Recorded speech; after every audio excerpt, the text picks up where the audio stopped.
F6 vizasi. Koreys fuqarosi bilan oila qurganlar va ajrimdan so'ng olishlari mumkin bo'lgan viza turlari haqida ma'lumot beraman. Assalomu alaykum. Loyiha advokaturasining immigratsiya qonunchiligi bo'limi xodimasi Muattar Zokirova. Agar siz Koreya fuqarosi bilan oila qurib F6 viza olgan bo'lsangiz, koreys fuqarosi bilan bir oila bo'lib yashayapsiz degani. Turmush buzilganda, ya'ni ajrimdan so'ng F6 vizasi avtomatik tarzda bekor bo'ladi. Agarda sizda ayb bo'lsa va o'rtada farzand bo'lmasa. F6 Koreya fuqarosi bilan normal oilaviy hayotni davom ettirib kelayotgan shaxslarga beriladigan viza hisoblanadi. F6 vizasi ajrashgan farzandsizlar uchun qisqa muddatli viza hisoblanadi. Ikki tomonning aybisiz kelishuv asosida, ya'ni habiy yon qilganlar.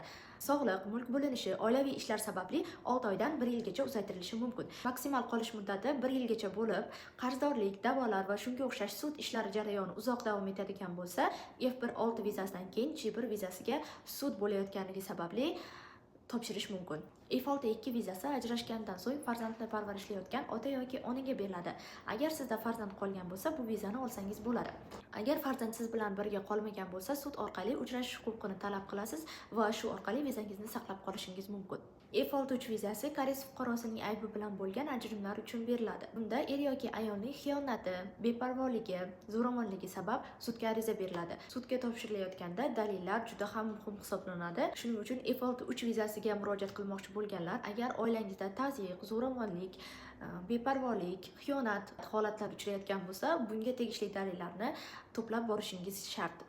Agar siz F6 vizada bo'lsangiz, vizangizni uzaytirish yoki ajrimdan so'ng vizangizni qanday qilib saqlab qolish mumkin, shu haqida ma'lumotlar kerak bo'lsa, Loyiha advokaturasiga konsultatsiya uchun murojaat qilishingiz mumkin. Chet elliklar huquqini himoya qiluvchi tajribali advokatlar sizlarga yordam beradi.